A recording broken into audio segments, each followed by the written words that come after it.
விருந்தினர் பக்கத்துல கெஸ்ட் யாருன்னு சொல்லிடலாமா? சொல்லிடலாமே. வர்ணன், அடியே, ஹாட்ஸ்பாட் போன்ற வித்தியாசமான திரைப்படங்களின் படத்தொகுப்பாளர் முத்தையன் அவர்களே இன்றைய நம் விருந்தினர். லெட்ஸ் வெல்கம் எடிட்டர் முத்தையன் அவர்கள்.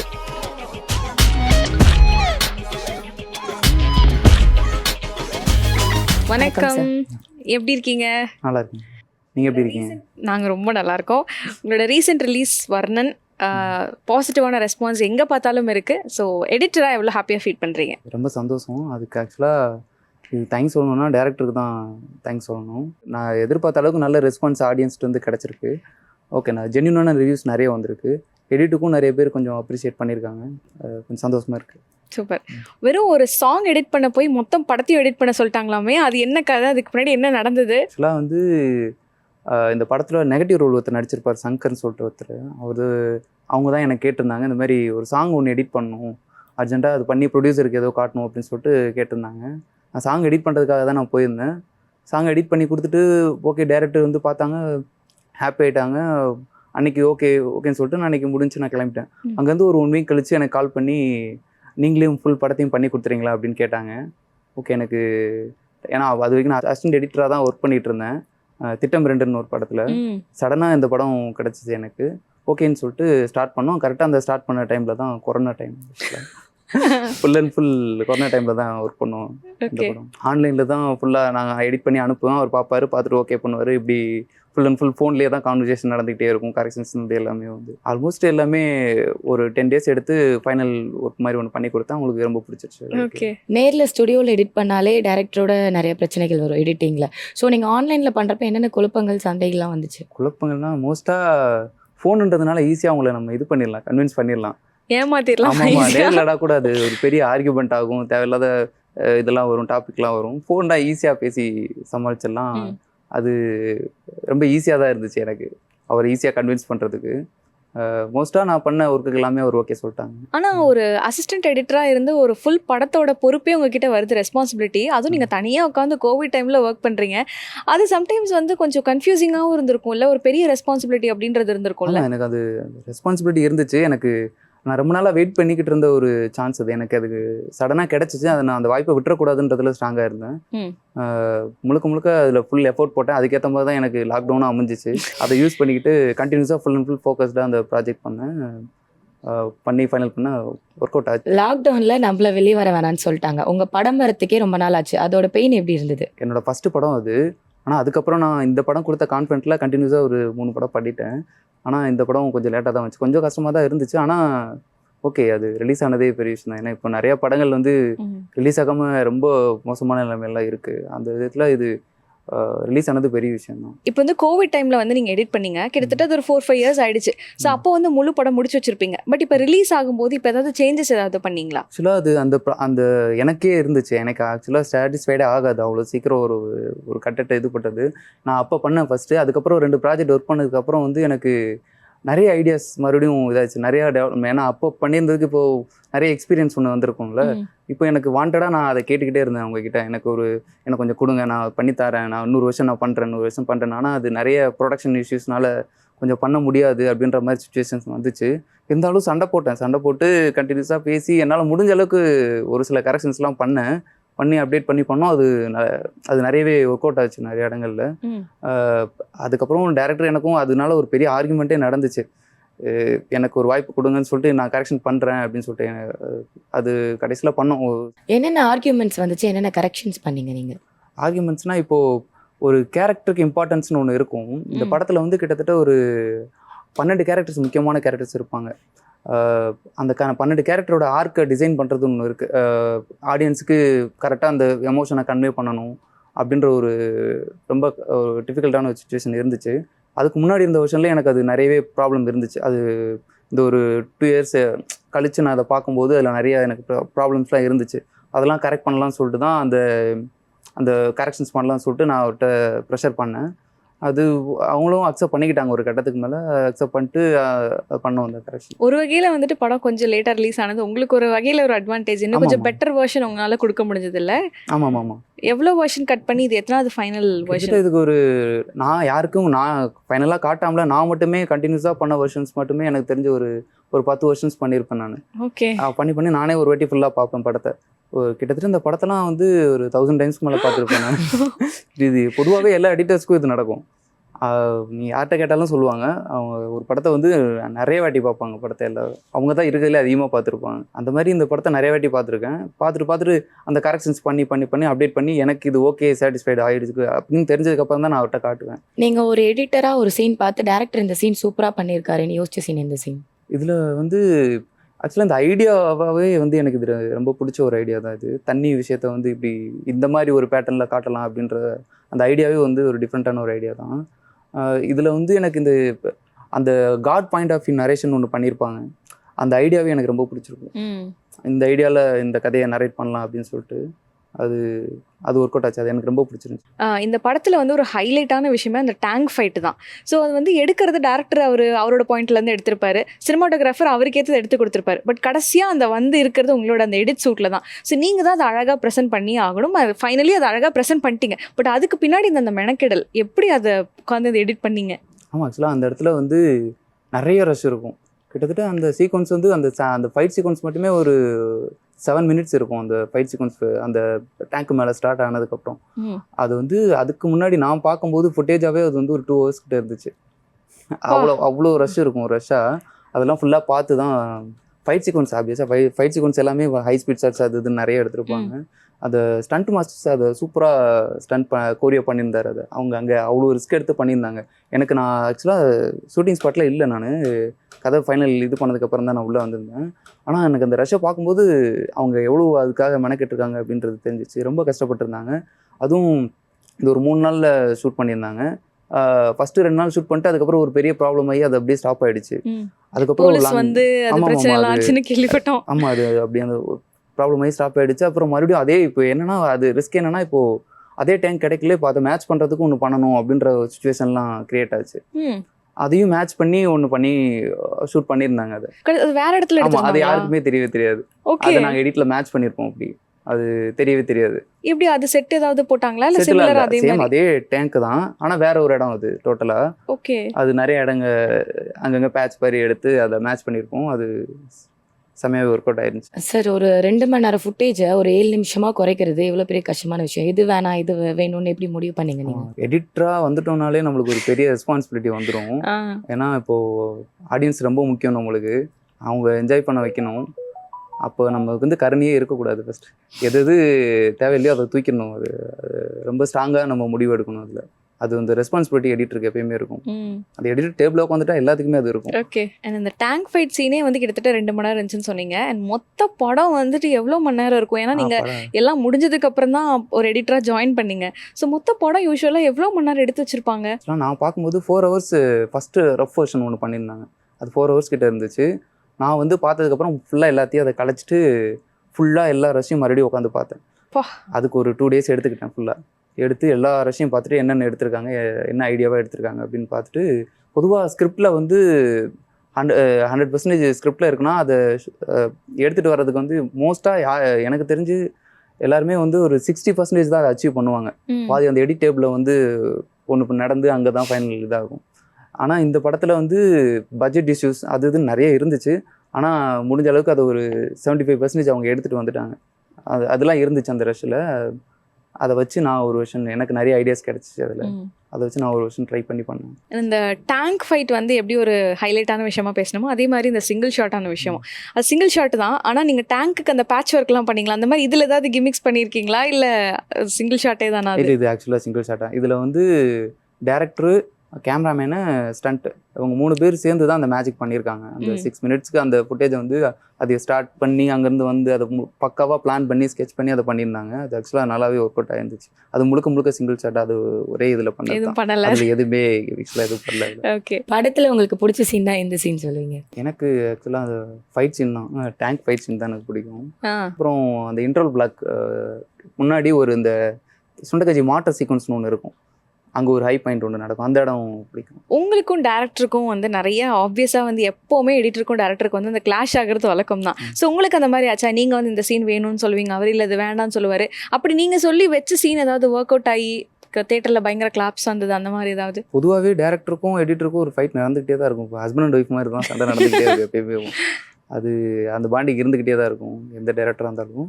எனக்கும் இவருக்கும் நடந்துச்சு, நிறைய இடத்துல நடந்துச்சு. அந்த மாதிரினா அந்த ஓப்பனிங்கில் ஒரு சீக்வன்ஸ் ஒன்று பண்ணியிருப்போம், லாஸ்ட்டில் நடக்க ஒரு சீக்வன்ஸும் முன்னாடியே ஒன்று பண்ணியிருப்போம். அது ஒர்க் அவுட் ஆச்சு. அது அந்த ஐடியாவை எடிட்டில் பண்ணது. நீங்கள் எடிட் பண்ணும்போது இந்த சீன் வந்து கண்டிப்பாக ஆடியன்ஸ் கிட்ட ஒரு பெரிய ரெஸ்பான்ஸ் கிடைச்சிருக்கும்னு நினச்சி ஒரு சீன் எடிட் பண்ணியிருப்பீங்க. அந்த மாதிரி ஏதாவது ஒரு சீன் ஆடியன்ஸ் கிட்ட இந்த ரெஸ்பான்ஸ் கரெக்டாக கிடைச்சிருக்கா? இதில் நிறைய இடங்கள்ல எனக்கு அந்த ரெஸ்பான்ஸ் கிடச்சிச்சு. நான் அசிஸ்டண்ட்டாக ஒர்க் பண்ணும்போதே வந்து நான் ஒர்க் பண்ண படங்களில் நிறைய அதெல்லாம் போய் செக் பண்ணுவேன். தேட்டரில் போயிட்டு இந்த சீனுக்கு எப்படி ரியாக்ட் பண்ணுறாங்க, இந்த சீனுக்கு எப்படி ரியாக்ட் பண்ணுறாங்க அப்படின்றது ரொம்ப ஆர்வமாக போய் செக் பண்ணுவோம். இங்கே அது அந்த எடிட்டபிள் அது நடக்கும். நாங்கள் அங்கே பேசியிருப்போம். பொதுவாகவே எடிட்டபிளில் வந்து உட்காந்து ஃபைனல் ஒர்க்கில் வந்து நாங்கள் பேசுவோம், இந்த சீன் என்ன பண்ணும், இந்த சீன் என்ன பண்ணும் அப்படின்றதெல்லாம் நாங்கள் அங்கேயே பேசுவோம். இந்த இது ஆடியன்ஸ்க்கு எப்படி ரியாக்ட் ஆகும் அப்படின்றதெல்லாம் அதை போய் அப்படியே தேட்டரில் போயிட்டு செக்இன் பண்ணுவோம். பார்க்கும்போது நிறைய இடங்களில் அது ரியாக்ட் பண்ணுவாங்க. அந்த மாதிரி எக்ஸ்பெரிமெண்ட் பண்ணி நிறைய ஒர்க் பண்ணியிருக்கோம். அது இதுலேயும் நான் பார்த்துருக்கேன், இதுலேயும் நிறைய ஒர்க் அவுட் ஆச்சு. ஸோ இந்த படம் பார்த்துட்டு நிறைய பேர் உங்களுக்கு காம்ப்ளிமெண்ட்ஸ் கொடுத்துருப்பாங்க. அப்படி ரிசீவ் பண்ண ஒரு பெஸ்ட் காம்ப்ளிமெண்ட் அப்படின்னா யார்கிட்ட இருந்து வந்தது? நிறைய பேர் என்கிட்ட சொன்னாங்க. இது திட்டம் 2 டேரக்டர் விக்னேஷ் கார்த்திக், அவங்க நல்லா அப்ரிஷியேட் பண்ணாங்க. என்ன சொன்னார்? படம் நல்லா பண்ணியிருக்கேன்னு சொன்னாங்க. ஏன்னா இந்த படம் கொடுத்த கான்ஃபிடென்ட்ல தான் அடுத்தடுத்து அந்த அவங்க கண்டினியூஸாக 3 படங்கள் பண்ணேன், அடியே, ஹாட்ஸ்பாட்னு சொல்லிட்டு. அவர் நல்லா ஒர்க் பண்ணியிருக்கீங்க இந்த படத்தில் அப்படின்னு சொல்லிட்டு அப்ரிஷியேட் பண்ணாங்க. இந்த படத்தில் வந்து டியூரேஷன் காரணமாக தூக்கப்பட்ட சீன்ஸ் ஏதாவது இருக்கா? அதில் உங்களோட கண்டிப்பாக டெஃபினெட்லி ஃபேவரட்டாக இருந்திருக்கும். அந்த மாதிரி சீன்ஸ் ஏதாவது இருக்கா? சீன்ஸ் இருக்குது, இதில் நிறையவே தூக்கியிருக்கேன் நான். அது கதைக்கு தேவையில்லாத சீக்வன்ஸாக தான் நான் தூக்கியிருப்பேன் கண்டிப்பாக. அதுக்கான ஆர்கியூமெண்ட்டும் நடந்திருக்கு. ஏன்னா டேரக்டர்ஸ் பொதுவாக வந்து அவங்க பாயிண்ட் ஆஃப் வியூவில் யோசிக்கிறது வந்து அந்த கதைக்கு என்னவோ அது அவங்கள அது எடுத்ததாக அவங்களுக்கு ரொம்ப ஸ்ட்ராங்காக இருப்பாங்க அவங்க. இதுலேயும் அப்படி இருந்துச்சு. ஆனால் இதில் நான் ஸ்ட்ராங்காகவே நானும் அவரோட ஆர்கியூ பண்ணி நிறைய விஷயங்கள் தூக்கியிருக்கேன். அது என்ன சீன் அப்படின்னு சொல்ல முடியுமா? ஹரிப்பிரியா ஒரு கேரக்டர் நடிச்சிருப்பாங்க. அந்த கேரக்டரோட மெயின் சீக்வன்ஸ் இன்ட்ரோல் பார்க்க முன்னாடி போலீஸ்ட்டை மாற்ற மாதிரி ஒரு சீக்வன்ஸ் ஒன்று பண்ணியிருப்பாங்க. அந்த சீக்வன்ஸ் வைக்கணுன்றது டேரக்டரோட இது. அந்த சீக்வன்ஸ் வந்து கதைக்கு ஆக்சுவலாக அதனால எந்த ஒரு ஹெல்ப்பும் இருக்காது. ஓகே, அதை சொல்லி ஆர்கியூ பண்ணி அந்த சீக்வன்ஸை நான் தூக்கியிருக்கேன். இப்போ டேரக்டர் வந்து ரசிச்சு ஒரு காமெடி சீன் எடுத்துகிட்டு வருவாங்க. பட் நீங்கள் வந்து எடிட் டேபிள் உட்காரும்போது இதெல்லாம் ஒரு காமெடியா, இல்லைனா இது வந்து இந்த படத்தில் இந்த இடத்துல தேவைப்படல அப்படின்ற மாதிரி யோசிச்சிருப்பீங்க ஒரு எடிட்டரா. ஸோ அந்த மாதிரி இந்த படத்தில் ஏதாவது சீன்ஸ் இருக்கா? இருந்துச்சு. இந்த படத்தில் வந்து ராமர் வச்சு ஒரு காமெடி சீக்வன்ஸ் ஒன்று பண்ணியிருந்தாங்க, ஆக்டர் ராமர் அவரை வச்சு.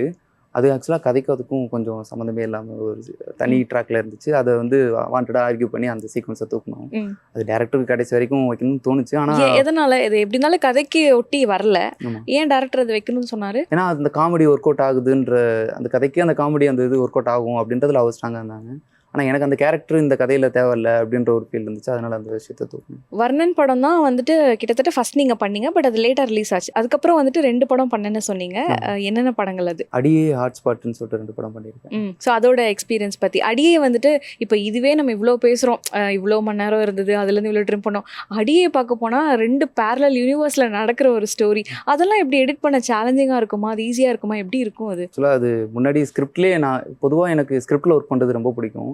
நான் வாண்டடாக நானே போயிட்டு ஸ்கிரிப்டில் ஒர்க் பண்ணும்போதே நான் கேட்டுருவேன், எனக்கு நான் டிஸ்கஸ் பண்ணிடலாம் அப்படின்னு சொல்லிட்டு. அங்கேயே டிஸ்கஸ் பண்ணி அதெல்லாம் பிளான் பண்ணி தான் நாங்கள் ஸ்கெச் பண்ணி தான் பண்ணோம். இந்த ஐடியா அப்படி போயிடலாம், இந்த ஐடியா அப்படி போயிடலாம் அப்படின்னு சொல்லிட்டு. அது டேரக்டரும் அதை அக்செப்ட் பண்ணிக்கிட்டாங்க. அக்செப்ட் பண்ணிட்டு என்னை பிலீவ் பண்ணாங்க. அதுக்கேற்ற மாதிரி தான் பிளான் பண்ணி ஸ்கெச் பண்ணி அந்த ஒர்க்கை நாங்கள் பண்ணோம். அப்படி தான் ஒர்க் அவுட் ஆச்சு. அந்த அடியே படத்தோட அந்த ஆப்பர்ச்சுனிட்டி எப்படி அமைஞ்சது? நீங்கள் எப்படி அந்த படத்தில் எடிட்டராக ஜாயின் பண்ணீங்க? ஃபஸ்ட்டு எனக்கு ஹாட்ஸ்பாட் தான் கிடச்சி. இந்த இப்போ வர்ணன் பண்ணி முடிச்சதுக்கப்புறம் வந்து எனக்கு ஹாட்ஸ்பாட் படம் கிடச்சிச்சு. ஹாட்ஸ்பாட்டும் கிட்டத்தட்ட அது ஒரு 4 ஸ்டோரியும் வேறு எடிட்டர்ஸ் பண்ணுறது தான் பிளான். அதில் ஒரு ஸ்டோரி தான் எனக்கு கொடுத்துருந்தாங்க. கலையரசன் ஸ்டோரி ஒன்று லாஸ்ட்டில் வரும், அந்த ஸ்டோரி தான் எனக்கு கொடுத்துருந்தாங்க. அந்த ஸ்டோரி நான் ஃபுல் அண்ட் ஃபுல் நான் ஒரே நாளில் பண்ணி ஃபுட்டேஜ் வந்து ஒரே நாளில் அந்த ஒர்க்கை முடித்து ஒரு ஃபைனல் ஒர்க்காக நான் டேரக்டர் காமிச்சேன். அவங்க பார்த்துட்டு அதில் ஹாப்பி ஆகிட்டாங்க. அவங்களுக்கு ரொம்ப பிடிச்சிருந்துச்சி அந்த ஒர்க்கு. அதை பார்த்துட்டு தான் அவங்க சரி ஓகே ஃபுல் மூவி நீங்களே பண்ணி கொடுங்க. எல்லாமே உங்களுக்கு லக்கு இந்த மாதிரியே அமைது. ஒரு சாங் எடிட் பண்ண போய் ஃபுல் படம், ஒரு பர்டிகுலர் ஸ்டோரி எடிட் பண்ண போய் ஃபுல் கதை. அடியேவும் அப்படி ஏதாவது அமைஞ்சதா, இல்லை அது நீங்கள் தான் ஃபுல் படம் முன்னாடி சொல்லிட்டாங்களா? அடியே விக்னேஷ் கார்த்திக் அவர் தான் டேரக்டர். இந்த ஹாட்ஸ்பாட் ஒர்க் பார்த்துட்டு தான் எனக்கு அடியே படம் கொடுத்தாங்க. ஹாட்ஸ்பாட் வந்து ஃபுல் அண்ட் ஃபுல் அதில் எடிட்டாக பயங்கரமாக நிறைய ஒர்க் பண்ணியிருப்போம் நாங்கள். நானும் அவரும் சேர்ந்தோன்னா கிட்டத்தட்ட அந்த சொன்னேன்ல ஹஸ்பண்ட் அண்ட் ஒய்ஃப் பயங்கரமாக அடிச்சு மல்லு கட்டி சண்டை போடுவோம், ஆர்கியூ பண்ணுவோம். ஆனால் எண்ட் ஆஃப் த டைம் அது எல்லாமே ப்ராஜெக்ட்டுக்காக தான். இந்த ப்ராஜெக்ட் எப்படி ஃபைனலாக அவுட் எடுக்கிறோம் அப்படின்றதுல ரொம்ப கான்சியஸாக இருக்கும். சொன்ன டயத்துக்கு கரெக்டாக ப்ரொடியூசருக்கு அந்த அவுட் கொடுக்கணும், அதில் ரொம்ப தெளிவாக இருப்பார் அவர். அது கரெக்டாக நாங்கள் அதுக்கேற்ற மாதிரி ஒர்க் பண்ணி என்னென்ன க்ரியேட்டிவாக நாங்கள் ஒர்க் பண்ண முடியுமோ அதை கடைசி வரையும் பண்ணிக்கிட்டே இருப்போம், பண்ணி ஒரு அவுட் எடுப்போம். ஹாட்ஸ்பாட் ட்ரெய்லர் கான்ட்ரவர்சி பற்றி சொல்லுங்கள். ஆக்சுவலாக ஹாட்ஸ்பாட் ட்ரெய்லர் அது வந்து நாங்கள் ஆக்சுவலாக எதிர்பார்த்த ரெஸ்பான்ஸ் தான் அது. நாங்கள் வாண்டடாகவே அதை, ஏன்னா அது ஒரு லோ பட்ஜெட்டில் எடுத்த ஒரு படம், ஆர்டிஸ்ட் பெருசாக யாரும் இல்லை, அது மக்களுக்கு எல்லாத்துக்கும் ரீச் ஆகணும். ஏன்னா இது ஒரு குட் கண்டென்ட், அது ஆக்சுவலாக எல்லாருக்கும் ரீச் ஆகணும், வேறு வழி இல்லை. நெகட்டிவாக ஒரு விஷயத்தை நம்ம பண்ணி அதுலேருந்து அதை ரீச் பண்ணலாம் அப்படின்னு சொல்லிட்டு தான் பிளான் பண்ணி அந்த ட்ரெய்லரே நெகட்டிவாக ஒன்று ட்ரை பண்ணியிருந்தோம். அது நாங்கள் நினச்சதை விட பயங்கரமாகவே பிளாஸ்ட் ஆச்சு. ப்ரெஸ்ஸர்லேருந்து நிறையா ஆர்கியூமெண்ட் நடந்துச்சு, நிறையா சண்டையே நடந்துச்சு. அதனால போலீஸ் கேஸ் வரையெல்லாம் கிட்டத்தட்ட போகிற அளவுக்குள்ள போச்சு. உங்களுக்கு பர்சனலாக ஏதாவது இஷ்யூலாம் வந்துச்சா? அந்த மாதிரி இல்லை, டேரக்டருக்கு தான் நிறைய இஷ்யூஸ் நடந்துச்சு. அதில் எண்ட் ஆஃப் த டைம் படம் பார்த்தோன்னே எல்லாருமே யார் யார் நெகட்டிவாக பேசினாங்களோ எல்லாருமே பயங்கர பாசிட்டிவாக பேச ஆரம்பிச்சிட்டாங்க. அது ஆக்சுவலாக நாங்கள் எதிர்பார்த்தது தான். அது ஒர்க் அவுட் ஆச்சு, அது பயங்கரமாக ஒர்க் அவுட் ஆச்சு. என்ன அதனால கொஞ்சம் ஃபேமிலி ஆடியன்ஸை நாங்கள் இது பண்ணோம். அதுக்கப்புறம் ஃபேமிலி ஆடியன்ஸே நிறைய பத்திரிகையாளர்கள் எப்படி போட ஆரம்பிச்சிட்டாங்கன்னா, குடும்பங்கள் கொண்டாடும் ஏ சர்டிஃபிகேட் படம் அப்படின்னு சொல்லி போட்டாங்க.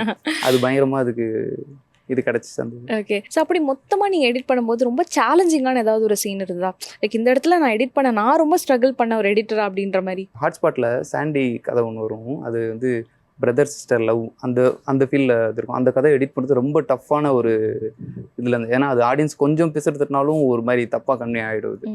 அது வந்து அதில் தான் நாங்கள் நிறைய ஓஷன், ஏன்னா அது முன்னாடி அது ஃபஸ்ட்டு இருந்த ஓஷன் டோட்டலாக வேறு. அது வந்து ஃபைனல் பண்ணி கடைசியில் அது டோட்டலாக ஒரு வெர்ஷன் பண்ணோம். கிட்டத்தட்ட அது வந்து ஒரு 30 மினிட்ஸ் இருந்த அந்த கண்டென்ட்டை போட்டு ஒரு 30 மினிட்ஸ் இருந்த கண்டென்ட்டை வந்து ஒரு 60 மினிட்ஸ் கொண்டு வந்து அதை ஆடியன்ஸ்க்கு ஈஸியாக கன்வியூ பண்ண வச்சோம். அது நிறைய பேர் அதை அக்செப்ட் பண்ணிக்கிட்டாங்க. அண்ட் அப்படியே வந்து அடியை பற்றி பேசணும்னா அந்த பேரலல் யூனிவர்ஸ் பற்றி, ஸோ அதை பற்றி நீங்கள் டெஃபினெட்லி பேசியே ஆகணும். அது எப்படி, ஏன்னா உங்களுக்கே வந்து அது மண்டை பிச்சுக்கிற மாதிரி இருக்கும். ஏன்னா அது பார்க்கும்போது எங்களுக்கே டக்குன்னு பார்த்தா இந்த ஒரு உலகம் அந்த உலகங்கும் போது அது எவ்வளோ சேலஞ்சிங்காக இருந்தது. அண்ட் இல்லை அது உங்களுக்கு ஈஸியாக இருந்ததா? ஆக்சுவலாக அதில் ஹீரோ என்ன மென்டாலிட்டியில் இருக்காரோ அதே மாதிரி தான் எனக்கு இருக்கும் எடிட் பண்ணும்போது. ஏன்னா அதை பார்த்துட்டு இருக்கும்போது அவர் மோஸ்ட்டாக எல்லா இடத்துலையுமே பயங்கர கன்ஃபியூஷனாக தான் இருப்பார் அவர். எனக்கு கிட்டத்தட்ட அந்த படம் வந்து ஆடியன்ஸுக்கு இந்த இடம் எப்படி கன்வே ஆகும், இந்த இடம் எப்படி கன்வே ஆகும் அப்படின்றதுல நான் திருப்பி அதை பார்த்து அது இது எப்படி இருக்கும் அதில் தான் நான் ஆக்சுவலாக பயங்கரமாக ஒர்க் பண்ணேன். கண்டினியூஸாக அதில் டே நைட்டாக ஒர்க் பண்ணிட்டு இருந்தேன். அந்த அளவுக்கு அதில் ஒர்க்கு நிறைய இருந்துச்சு. எண்ட் ஆஃப் த டைம் அது நாங்கள் நிறையா பிளான் பண்ணிட்டோம். மோஸ்ட்டாக நாங்கள் பிளான் பண்ணியிருந்தது தான் எடுத்திருந்தோம். அதனால அது ஒர்க் அவுட் ஆகிடுச்சு நிறைய. ஏன்னா அது உங்கள் கையில் தான் இருக்குது. நீங்கள் அதை கரெக்டாக காட்டலைன்னா அது ஆடியன்ஸ்க்கு போய் புரிஞ்சிருக்காது. ஸோ ஜிவி சாரோட ஒர்க் பண்ண அந்த எக்ஸ்பீரியன்ஸ் பற்றி. ஜிவி சார் வந்து நான் டெய்லி அடிய படம் ஃபுல்லாகவே நான் ஸ்பாட்லேயும் நான் தான் எடிட் பண்ணுவேன். ஸ்பாட் எடிட்டும் மோஸ்ட்டாக நான் கூடவே இருப்பேன். அப்போ வந்து எடிட் பண்ணிட்டு முடிச்சுட்டு நான் போயிட்டு அவர்கிட்ட சார்கிட்ட காட்டுவேன். பார்த்துட்டு பயங்கரமாக அப்ரிஷியேட் பண்ணுவார். இது நல்லா பண்ணியிருக்கடா, இது நல்லா இருக்கடா அப்படின்னு என்னை ஒவ்வொரு வாட்டியுமே என்கரேஜ் பண்ணிக்கிட்டே இருப்பார். மோஸ்ட்டாக படம் பார்த்துட்டு என்கிட்ட நிறையா அப்ரிஷியேட் பண்ணார், என்ன நல்லா பண்ணியிருக்க அப்படின்னு சொல்லிட்டு. இந்த சாங் மேட்டர்லாம் கூட ஸ்டேஜ்லேயே கூட சொல்லியிருப்பார், சாங் பயங்கரமாக ரிதமில் கட் பண்ணியிருக்க, நல்லா இருக்குது, அது ஒர்க் அவுட் ஆகுது, சூப்பராக ஒர்க் அவுட் ஆகுது அப்படின்னு சொல்லிட்டு அப்ரிஷியேட் பண்ணியிருந்தாரு. ஒரு எடிட்டருக்குமே வந்து ஒரு படத்தில் வந்து ஒரு கம்ஃபர்ட் ஜோன் இருக்கும், இல்லை ஒரு பிடிச்ச விஷயம் ஒன்று இருக்கும். எனக்கு வந்து அந்த சாங் மாண்டேஜஸ் கட் பண்ணும்போது பிடிக்கும், இல்லை ஃபைட் சீன் இந்த மாதிரி. உங்களுக்கு அது வந்து எது கம்ஃபர்ட் ஜோன்? எனக்கு பிடிச்ச விஷயம் நான் வந்து ரொம்ப உட்காந்து இன்ட்ரெஸ்டாக எடிட் பண்ணுவேன் அப்படின்ற மாதிரியான? எனக்கு ஆக்சுவலாக அந்த லவ் சீக்வன்ஸ், இந்த எமோஷன் கிரியேட் பண்ணுறது, அந்த டெம்போ கிரியேட் பண்ணுறதுன்றது ரொம்ப டஃப்பான ஒரு வேலை. அது நீங்கள் அடியில் பார்த்தீங்கன்னா அந்த இன்டர்வல் பிளாக்கு முன்னாடி ஜிவி சாருக்கும் கௌரி அவங்களுக்கும் ஒரு ஃபுல் லென்த்து கிட்டத்தட்ட அது அந்த சீக்வன்ஸ் வந்து ஒரு ஃபஸ்ட்டு நாங்கள் பண்ணியிருந்ததில் வந்து ஒரு 14 மினிட்ஸ் இருக்கும். 14 மினிட்ஸ் கிட்ட அந்த லவ் சீக்வன்ஸ், ஒரு பிரச்சனை நடந்து அங்கேருந்து வந்து அவங்க சொல்யூஷன் ஒன்று நடக்கும், அங்கேருந்து லவ்வாக மாறும், சாங் ஸ்டார்ட் ஆகும், செந்தாலின் சாங் ஸ்டார்ட் ஆகும். அந்த சீக்வன்ஸ் எடிட் பண்ணுறது எனக்கு ரொம்ப பிடிச்சிருந்துச்சு. அது ஆக்சுவலாக செம்மையாக பண்ணியிருந்தாங்க அவங்க 2 பேருமே அந்த இதில். பொதுவாக கேரக்டர்ஸை வந்து எடிட்டர்ஸ்க்கு எல்லாத்துக்குமே இது நடக்கும்னு நினைக்கிறேன். அந்த கேரக்டர்ஸ் கூட பயங்கரமாக க்ளோஸ் ஆகிடுவாங்க. அது யாருக்கும் அவங்களுக்கு தெரியாது, ரியல் லைஃப்பில் இருக்கவங்களுக்கு. ஆனால் அந்த கேரக்டர்ஸ் கூட பயங்கரமாக க்ளோஸ் ஆகிடுவாங்க. அது எனக்கு அது பயங்கர ரொம்ப பிடிச்ச ஒரு சீக்வன்ஸ் அது. அண்ட் 3 டிஃப்ரெண்ட் படங்களில் நீங்கள் ஒர்க் பண்ணியிருக்கீங்க. அண்ட் பல ஆர்டிஸ்ட் இதில் இருக்காங்க. நான் 3 படமே சேர்த்து சொல்கிறேன். இதில் ஏதாவது ஒரு பாயிண்டில் வந்துட்டு இந்த ஆக்டர் வந்து பயங்கரமாக ஆக்ட் பண்ணுறாங்கன்னு எடிட் பண்ணுறத மெய் மறந்து நீங்கள் ரசித்த தருணம் ஏதாவது இருக்கா? கலையரசன் சீக்வன்ஸ் இருக்கு. அவர் அந்த லாஸ்ட்டில் ஸ்டேஜ் பர்ஃபார்மன்ஸ் ஒன்று பண்ணுவார். அது சிங்கிள் ஷாட்டாக ஒன்று நான் ஷூட்டிங் ஸ்பாட்லேயே அதை பார்த்தேன். அந்த எமோஷனை சூப்பராக கொண்டு வந்து ஸ்டார்டிங் ஆரம்பித்து எண்டு வரைக்கும் நான் அது பயங்கரமாக அவர் நடிச்சிருந்தார். சிங்கிள் டேக்கில் அதை ஒன்று பண்ணியிருந்தார். அந்த கண்ணீர் வரது முதல் கொண்டு செம்மையாக பண்ணியிருந்தார் அந்த இடம். அவரோட பெர்ஃபார்மன்ஸ் செம்மையாக இருக்கும். அப்புறம் இப்போது ஹாட்ஸ்பாட் 2 போயிட்டுருக்கு. ம். ஆக்சுவலாக ரிலீஸ் அதோட பற்றின அப்டேட்ஸ் அடுத்தடுத்து வரும். ஸோ அதுவும் நீங்கள் தான் எடிட்டர் கம்ப்ளீட்டாக ஃபுல் படத்துக்கும்? ஆமாம், அதுவும் நான் தான் எடிட். அதுவும் இப்போது அப்டேட்ஸ் வரும் கண்டினியூஸாக. அதில் பிரியா பனிசங்கர் செம்மையாக பண்ணியிருப்பாங்க. அதில் என்ன அவங்களோட கான்ட்ரவர்சி வச்சுருக்கீங்க ஹாட்ஸ்பாட் 2ல? ஒன்றில் பார்த்த அளவுக்கு இது டோட்டலாக அது அப்படியே ஆப்போசிட்டாக இருக்கும். இது ஃபுல் அண்ட் ஃபுல் ஃபன்னு தான். கான்ட்ரவர்சி இருக்கும், ஆனால் ஃபுல் அண்ட் ஃபுல் உங்களுக்கு ஃபன் இருக்கும். கான்ட்ரவர்சி இருக்கும், ஆனால் இது முக்கியமாக பேசப்படக்கூடிய ஒரு விஷயமா இருக்கும் எல்லாமே. ஓகே. ஸோ ஹாட்ஸ்பாட் 2 மாதிரி வேற என்னென்ன அடுத்தடுத்த படங்கள் அப்கமிங் ப்ராஜெக்ட்ஸ் என்னென்ன இருக்கு? அப்கமிங் பேசிகிட்டு இருக்கோம், அது இன்னும் ஃபைனல் ஆகாமல் சொல்ல முடியாது. ஓகே. இருக்கு ஒரு 2-3 ப்ராஜெக்ட் ஃபாலோஅப்பில் இருக்குது. சூப்பர். ஸோ இப்போ இந்த மாதிரி ஒரு சில படங்கள் நீங்கள் ஒர்க் பண்ணாலும் எங்கேருந்து உங்களோட ஜேர்னி வந்து ஸ்டார்ட் ஆச்சு? வேற யார்கிட்டயாவது அசிஸ்டண்ட்டாக ஒர்க் பண்ணியிருக்கீங்களா அதுக்கு முன்னாடி? ஃபஸ்ட்டு மகளிர் மட்டும் சொல்லிட்டு ஆமாம், ஜோதிகா ஜோதிகா மேம். அந்த படத்தில் தான் நான் அசிஸ்டண்ட்டாக ஒர்க் பண்ணேன், சிஎஸ் பிரேம்குமார் சார்கிட்ட. அங்கே ஸ்டார்ட் பண்ணது தான் V1 மர்டர் கேஸ்ன்ற ஒரு படம். அதுதான் என்னோட ஃபஸ்ட்டு. அதுதான் ஆக்சுவலாக என்னோட ஃபஸ்ட்டு. அங்கே நான் அசிஸ்டண்ட்டாக ஒர்க் பண்ண இது. அங்கேருந்து ஆரம்பித்து மகளிர் மட்டும், குற்றம் கடிதல், அதில் கண்டினியூஸாக ஒர்க் பண்ணி தான் திட்டம் 2 வந்து திட்டம் 2க்கு அப்புறம் வெளியே வந்து வர்ணன் பண்ணேன். எடிட்டர் ஆகணுன்ற ஆசை எங்கேருந்து ஸ்டார்ட் ஆச்சு உங்களுக்கு? ஆக்சுவலாக வந்து 11th 12th டைமில் வந்து என் கூட இருந்த ஃப்ரெண்ட்ஸ் பார்த்த வேலை தான் அது. நான் ஆக்சுவலாக எனக்கு டைரக்ஷன் தான் இன்ட்ரெஸ்ட்டு. டைரக்ஷன்னா சின்ன சின்ன ஸ்டார் ஸ்டோரிஸ் அந்த மாதிரி இதெல்லாம் வந்து ஐடியா பண்ணி சும்மா ஃபோன்லேயே எடுத்து நாங்கள் எடிட் பண்ணி பார்ப்போம். அதெல்லாம் வந்து என் ஃப்ரெண்ட்ஸ் பார்த்துட்டு உனக்கு பயங்கரமான எடிட் நாலேஜ் இருக்குது அப்படின்னு அவங்களா ஒன்று சொல்லி இது பண்ணி ஃபஸ்ட் நான் எனக்கு முழுக்க டைரக்ஷன் தான் இன்ட்ரெஸ்ட் ஆக்சுவலாக. இது சின்ன சின்ன விஷயமா பண்ண வச்சு அவங்களோட வீடியோஸ்லாம் என்னை எடிட் பண்ண வச்சு அவங்களுக்கு பயங்கரமாக இது பண்ண வச்சு என்னை எடிட்டர்னு என்னை நம்ப வச்சு அப்படியே கொண்டு விட்டானுங்க. அப்படியே கொண்டு வந்து அதுக்கப்புறம் சரி ஓகே எனக்கு எனக்கும் இதில் ஒரு சின்ன மேஜிக் ஒன்று நடந்துக்கிட்டே இருக்கும் எடிட்டில். நம்ம ஏதாவது ரேண்டமாக எடுக்கிற ஃபைலை கூட எடுத்து அதில் ஒரு எமோஷன் க்ரியேட் பண்ணலாம். அதில் நம்மளுக்கு தேவையான எந்த மாதிரி ஒரு எமோஷனெலாம் அதில் க்ரியேட் பண்ணிடலாம். அது எனக்கு ரொம்ப பிடிச்சிருந்துச்சு. அதனால அப்படியே கொஞ்சமாக நானும் எடிட்டர் நம்பி எடிட் பண்ண ஆரம்பிச்சிட்டேன். ஆக்சிடென்ட்டால அமைஞ்ச ஒரு விஷயம் அப்படியே உங்களோட ப்ரொஃபஷனாகவே மாறிடுச்சு. உங்களோட ஃபேவரட் எடிட்டர்னா யாரை சொல்லுவீங்க? Srikar Prasad sir. Srikar Prasad. Okay. 600 films மேலே பண்ணியிருக்காரு. அவர் எனக்கு ரொம்ப ஃபேவரட். நான் அவர்கிட்ட நிறையா ட்ரை பண்ணேன் ஸ்டார்டிங் டைமில். அப்போலாம் ஒரு பயங்கரமாக கண்டினியூஸாக அவர் போயிட்டு இருந்துச்சு. அப்படியே அங்கேருந்து எப்படி ஏதாவது ரெஃபரன்சஸ்லாம் எடுப்பீங்களா? இப்போ ஒரு படத்தில் கமிட் ஆகுறீங்கன்னா இந்த மாதிரி இந்த எடிட் டெக்னிக்ஸ்க்கான ரெஃபரன்சஸ்லாம் எடுப்பீங்களா? பொதுவாக நான் வந்து ஆல்ரெடி ஒருத்தவங்க எனக்கு பிடிச்சவங்களா இருந்தாலும் அவங்களோட பேட்டர்ன் நான் ஃபாலோ பண்ண மாட்டேன். ஓகே. ஏன்னா நான் எனக்குன்னு ஒன்று க்ரியேட் பண்ணதான் ட்ரை பண்ணுவேன். ஏதாவது ஒன்று வித்தியாசமாக பண்ணிக்கிட்டே இருப்பேன். அதான் நான் சொன்னேன், அது திருப்பி ஏதாவது ஒன்று பண்ணிக்கிட்டே இருப்பேன். அதில் ஏதாவது எனக்கு என்ன தோணுது, இது எதாவது வித்தியாசமாக இருக்கா, இதை எப்படி நம்ம மற்றவங்க சொல்கிறத விட நம்ம எப்படி வித்தியாசமாக காட்டுறோம் அந்த மாதிரிலாம் யோசிச்சு பண்ணி தான் ஏதாவது ஒன்று ட்ரை பண்ணிக்கிட்டே இருப்பேன் வித்தியாசம். ஸோ இப்போ நீங்கள் எடிட்டர் ஆகலைன்னா ஒருவேளை டைரக்டர் ஆயிருப்பீங்களோ? எடிட்டர் ஆகலைன்னா மேபி கண்டிப்பாக நான் டைரக்டர். இன்னமும் அந்த ஆசை இருக்குது எனக்கு. ஸ்கிரிப்டில் ஏதாவது வச்சுருக்கேன். எனக்கு ஐடியாஸ் சின்ன ஐடியாஸ்லாம் நான் எப்பயுமே நோட் பண்ணி வைப்பேன். ஆனால் இப்போ நான் அதை பண்ண மாட்டேன். எனக்குன்னு ஒரு டார்கெட் இருக்குது. அந்த எடிட்டில் நான் ஒரு இடத்துக்கு போகணும் அப்படின்னு ஒரு இது இருக்குது. அது முடிச்சுட்டு அது முடிஞ்சதுக்கப்புறம் டைரக்ஷன் ட்ரை பண்ணுவேன். ஸோ இப்போ பொதுவாக வந்துட்டு நீங்கள் ஸ்கிரிப்ட்ஸ்லாம் உட்காருவேன்னு சொன்னீங்க. உங்களுக்குள்ளே இருக்கிற அந்த டேரக்டர் வந்து அந்த ஸ்கிரிப்ட்லாம் சொல்லும்போது அந்த டேரக்டர் வெளியே வந்து இந்த சேஞ்சஸ் பண்ணுங்க, இந்த சேஞ்சஸ் பண்ணுங்கன்னு எடிட்டராக தாண்டி டேரக்டராக ஏதாவது மாறி இருக்கீங்களா? அப்படி ஒவ்வொரு வாட்டியுமே நான் ஸ்கிரிப்டை படிக்கும்போதே நான் ஒரு பிளான் பண்ணிவிடுவேன். ஒரு ஸ்கிரிப்ட் அதனால தான் வாண்டடாக போயிட்டு ஸ்கிரிப்ட்லேயே நான் உட்காந்துருவேன். வந்து அங்கே படிக்கும்போது எனக்கு ஒரு ஐடியாஸ் வரும், என்னோட பேட்டர்ன் ஒன்று இருக்கும். அது எல்லாமே கதையோட இதுக்காக தான், கதை நல்லா வரணும் அப்படின்ட்டு. அது வாண்டடாக நான் போய் டேரக்டர்ஸ்கிட்ட கொஞ்சமாக திணிப்பேன். இது நல்லாயிருக்கும் அப்படின்னு சொல்லுவேன். வாண்டடாக போய் சொல்லிக்கிட்டே இருப்பேன். அது எப்படியாவது அவங்க மானம் மாறுற வரைக்கும் நான் அதை செஞ்சுக்கிட்டே இருப்பேன். பண்ணி அப்படியே தான் அந்த அவுட்புட் வாங்கிடுவேன் நான். அது அவங்களுக்கே தெரியாமல் அப்படியே நைஸாக சொல்லி கிட்டத்தட்ட பிரெயின் வாஷ் பண்ணிவிடுவேன். எல்லா டேரக்டர்ஸும் அதை அக்செப்ட் பண்ணிப்பாங்களா? பண்ணுற வரைக்கும் விட மாட்டாங்க. எப்படியாவது அதை பண்ணிவிடணும். முடிஞ்ச அளவுக்கு பண்ணுவேன். அவங்களோட ஐடியா வேறையா இருக்கும். பட் உங்களோட அந்த ஐடியாக்குள்ளேயே தான் நான் என்னோட இதை கொண்டு போவேன். இப்போ பொதுவாக டேரக்ட் அதை நான் மாற்றவே மாட்டேன். அவங்களோட ஐடியா தான். அவங்களோட ஐடியாவை ஆடியன்ஸ்க்கு எப்படி காட்டணும்னு ஒன்று இருக்குல்ல, அதில் எனக்கு நான் கற்றுக்கிட்ட விஷயங்களை வச்சு அதை இப்படி காட்டினா நல்லாயிருக்கும் அப்படின்றது அதுதான் நான் திணிப்பேன் மாட்டேன். ஸோ ஃபியூச்சரில் உங்ககிட்ட இருந்து நாங்கள் படங்களும் எக்ஸ்பெக்ட் பண்ணலாம் ஒரு டேரக்டராக? கண்டிப்பாக இருக்கும். அப்போ நீங்களே தான் உங்கள் படத்துக்கு எடிட்டராக ஒர்க் பண்ணுவீங்களா? இல்லை நான் என் படத்துக்கு கண்டிப்பாக பண்ண மாட்டேன். ஏன்? அது எனக்கு எல்லாமே நானே பண்ணிட்டேன். எப்படி புரியல. ஓகே. அது பொதுவாக அது இருக்கும். நானே டைரக்ஷன் நானே எடிட்னா அது இன்னொருத்தருக்கு அந்த வாய்ப்பை கொடுத்து அவங்களோட இன்புட் எப்படி இருக்கு. இப்போ நான் போயிட்டு ஒரு டேரக்டருக்கு இன்புட் கொடுக்குறேன்ல, அந்த மாதிரி எனக்கு ஒரு இன்புட் வேணும் கண்டிப்பாக. அதை நான் அக்செப்ட் பண்ணி அது அப்படி இருந்தால் தான் ஒரு ப்ராஜெக்ட் வந்து இதாகும். ஏன்னா ஒரு படம்ன்றது என்னோட ஐடியாஸில் மட்டும் இருந்தால் அது எனக்கு தெரிஞ்சு எல்லாரோட ஐடியாஸும் அதில் இருக்கணும். அப்போ தான் அது ஆடியன்ஸுக்கு இன்னும் ஸ்ட்ராங்காக கன்மையாகும். ஸோ நீங்கள் ஒர்க் பண்ண இந்த 3 படங்களில் வந்து டேரக்டர் வந்து இந்த NG டேக்ஸ்ன்னு சொல்லி அவங்க அதை அவாய்ட் பண்ணியிருப்பாங்க வேண்டான்னு. பட் நீங்கள் வந்து அதை பார்க்கும்போது இல்லையே இதுவே நல்லா இருக்கே அப்படின்னு அதுலேருந்து ஏதாவது எடுத்து இதில் ஃபிக்ஸ் பண்ணது ஏதாவது இருக்கா?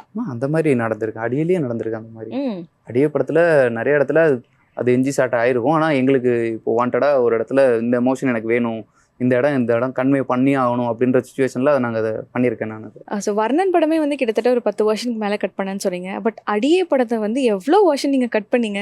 ஏன்னா பேரலல் யூனிவர்ஸுங்கும் போது அண்ட் பொதுவாக நீங்கள் சாட்டிஸ்ஃபையும் ஆக மாட்டீங்க. ஸோ எவ்வளோ வருஷன் கட் பண்ணீங்க? வர்ணனுக்கே நான் கிட்டத்தட்ட ஒரு 10 வருஷம் பண்ணியிருக்கேன்னா பார்த்துங்க. அப்போது ம் அடியேக்கு வந்து கிட்டத்தட்ட அந்த டைம் லைன் பார்த்தாலே தெரியும், எல்லாரும் பயப்படுவாங்க அந்த டைம் பார்த்தாலே. ஏன்னா கன்ஃபியூஷன் ஆகும் நிறைய இடத்துல. நான் மட்டும் தான் ஒர்க் பண்ணுவேன், அசிஸ்டன்ட் எடிட்டர்ஸ் யாருமே கிடையவே கிடையாது. நான் ஒர்க் பண்ண 3 ப்ராஜெக்ட்லேயுமே அசிஸ்டன்ட் எடிட்டர்ஸ் யாருமே கிடையாது. ஃபுல் அண்ட் ஃபுல் நான் மட்டும் தான் ஒர்க் பண்ணுவேன் எல்லாமே. அதனால எல்லாமே என் கண்ட்ரோலில் தான் இருக்கும். அது ஒரு பக்கம் ஒரு அட்வான்டேஜ் இல்லை? ஏன்னா ஆமா, அது மற்றவங்க நிறைய பேர் ஒர்க் பண்ணுறதுக்கு நீங்களே ஒர்க் பண்ணும்போது உங்களுக்கே A to Z அதை பற்றி தெரியும். ஆமாம், A to Z. பட் எனக்கு ஃபுல் அண்ட் ஃபுல்லாக அதை பற்றி தெரியும். ஆனால் அது அதனால பிரச்சனைகளும் இருக்குது, ஹெல்த் இஷ்யூஸும் நிறையா ஓ வந்துச்சு. ஃபுல் அண்ட் ஃபுல் நான் எல்லாமே நானே பண்ணுறதும் பிரச்சனை தான். இந்த வருஷம்னா கிட்டத்தட்ட வந்து அதில் ஒரு 20 வருஷத்துக்கு மேலே பண்ணியிருப்போம். நிறைய Okay. இருக்கும் அதில். ஏன்னா டேரக்டரும் அவ்வளோ சீக்கிரம் சாட்டிஸ்ஃபைட் ஆக மாட்டார், அவருக்கும் நிறைய போயிட்டே இருக்கும். அதில் நிறைய மாற்றி பண்ணிக்கிட்டே இருப்போம். அப்படி பண்ணி கடைசியில் ஏன்னா நிறைய நாங்கள் லாஸ்ட்டாக எடுத்த டிசிஷன் எல்லாமே சூப்பராக ஒர்க் அவுட் ஆகும். அதை நாங்கள் நம்புவோம் ஆயிருமா. அதனால கடைசி வரை ஒர்க் பண்ணிக்கிட்டே இருப்போம். இப்போ ரிலீஸ் டேட் ஒன்று ஃபிக்ஸ் பண்ணி திடீர்னு கொஞ்சம் தள்ளி போகுது அப்படின்னா மறுபடியும் நாங்கள் கரெக்ஷன் பண்ணுவோம். ஓகே. கரெக்ட் பண்ணி ஏதாவது ஒன்று அதில் என்ன இம்ப்ரூவ் பண்ண முடியும், என்ன பண்ண முடியும் அப்படின்றத கடைசி வரை ஒர்க் பண்ணிக்கிட்டே இருப்போம். நிறைய டெக்னாலஜிஸ் வந்து மாறிக்கிட்டே இருக்கு, வந்துட்டே இருக்கு. ஸோ ஒரு எடிட்டரா நீங்கள் உங்களை எவ்வளோ அப்டேட்டடாக வச்சுக்கிறீங்க? எப்படி அந்த டெக்னிக்ஸ் எல்லாம் வந்துட்டு நீங்கள் இப்போ ஏதாவது டெக்னிக்கல் டவுட்ஸ்னால் வேறு யார்கிட்ட கேட்பீங்க அந்த மாதிரி? நான் பொதுவாக வந்து டெய்லி என்ன எல்லாமே டைம் ஷெடியூல் மாதிரி பிரிச்சிருவேன். டெய்லி வந்து அப்டேட்ஸ் கற்றுக்கிறதுக்கே வந்து ஒரு 2 hours டைம் ஸ்பெண்ட் பண்ணுவேன். என்னென்ன அப்டேட்ஸ் இருக்குது, டெய்லியும்? ஆமாம், எல்லாமே நான் அதை பார்த்துருவேன். டெய்லி வந்து ஒரு 2 hours அதுக்குன்னு ஸ்பெண்ட் பண்ணுவேன். பண்ணி என்னென்ன அப்டேட்ஸ் இருக்குது, ஏன்னா இப்போ இருக்க இதில் வந்து அப்டேட் பண்ணிக்கலாம்னு நம்ம கீழே போயிடுவோம், ஒன்றுமே இல்லாமல் ஆகிடும். அதனால டெய்லி நான் என்னென்ன அப்டேட் பண்ணிக்கிட்டே இருப்பேன். ஓகே. என்னோட அசிஸ்டன்ஸுக்கும் அதை நான் சொல்லி கொடுத்துட்டே இருப்பேன். அவங்ககிட்ட இருந்தும் நான் என்னென்ன வாங்கிக்க முடியுமோ அதை வாங்கிக்கிட்டே இருப்பேன். இப்போது ஒர்க் பண்ணிட்டு இருக்க ப்ராஜெக்ட்ஸ்லாம் அசிஸ்டன்ஸ் நான் கொண்டு வந்திருக்கேன். இப்போ ஹாட்ஸ்பாட் 2ல இதுக்கு முன்னாடி வரையும் அசிஸ்டன்ஸ் கிடையாது. அது அவங்ககிட்ட இருந்தும் நான் முடிஞ்ச அளவுக்கு இன்புட்ஸ் எடுத்துக்கிட்டே இருப்பேன். ஸோ ஒரு அப்கமிங் எடிட்டராக ஃப்யூச்சரில் வந்து இந்த ஒரு ஹீரோக்கு நான் அவங்களோட படத்தில் வந்து நான் எடிட்டராக ஒர்க் பண்ணணும் ஆசை அப்படின்னா யாரை சொல்வீங்க? எனக்கு சிவகார்த்திகேயன் சார் படம் என்னோட டார்கெட். அது அவர் மட்டும் இல்லை, சூர்யா சார். சூர்யா சார் ஏதாவது ரீச் பண்ணுறதுக்கு இது வரைக்கும் ட்ரை பண்ணியிருக்கீங்களா? ட்ரை இப்போ வரைக்கும் நான் என்னோட ஃபுல் எஃபோர்ட் போட்டு ஒன்று நான் பண்ணிக்கிட்டே இருக்கேன். கண்டிப்பாக அது எனக்கு கிடைக்குன்ற ஒரு நம்பிக்கை இருக்குது. அதனால் ஒர்க் பண்ணிக்கிட்டே இருக்கேன். ஓகே. ஸோ அப்படியே சிமிலராக பார்க்கும்போது டேரக்டர்ஸ், எந்தெந்த டேரக்டர்ஸோட படங்களில் நான் எடிட்டராக ஒர்க் பண்ணணும்னு ஆசையாக இருக்குது அப்படின்னா எந்த டேரக்டர் சொல்வீங்க? மோஸ்ட்டாக நான் இது வந்து காலேஜ் டைமில் வந்து நான் யோசிச்சிருக்கேன், இந்த மாதிரி இந்த டேரக்டர் கூட ஒர்க் பண்ணணும், இந்த டேரக்டர் கூட ஒர்க் பண்ணணும் அப்படின்லாம் இல்லை. இப்போ எனக்கு நான் போய் பேசி மிங்கிள் பண்ணி எனக்கு ஒருத்தவங்க என்னோட இதெல்லாம் அக்செப்ட் பண்ணிக்கிறாங்க, அந்த மாதிரி தான் எனக்கு இப்போ வேணும். புதுசாக வர டேரக்டர்ஸ் தான் எனக்கு வேணும். நான் அப்படி தான் நான் பிளாட் பண்ணிக்கிட்டு இருக்கேன். ஏன்னா அவங்கள்ட்ட நம்மளால நல்லா ஜாலியாக இது பண்ண முடியும், அவங்க நம்மளோட அக்செப்ட் பண்ணிப்பாங்க. அவங்க தான் ஈஸியாக பிரெயின் வாஷ் பண்ணி உங்களோட டைரக்ஷனல் தாட்ஸையும் உள்ள வச்சு ஏமாத்தி எல்லாமே கதைக்காகாது, எல்லாமே படத்துக்காக தான் ஃபைனல். ஓகே. அது எனக்கு இன்னும் ஈஸியாக இருக்கும். அதனால தான் இப்போ அடுத்தடுத்து வர ஜென்ரேஷன் அவங்கள தான் நான் நிறைய பேர்த்த ட்ரை பண்ணிகிட்டு இருக்கேன். So thank you so much. நாங்கள் கேட்ட எல்லா கேள்விகளுக்குமே ரொம்ப அழகாக பொறுமையாக பதில் சொன்னீங்க. ஸோ உங்களுடைய அப்கமிங் ப்ராஜெக்ட்ஸ் எல்லாமே மிகப்பெரிய வெற்றி படமாக அமையணும்னு ஜெயா டிவி சார்பாக வாழ்த்துக்கள். நன்றி. தேங்க்யூ.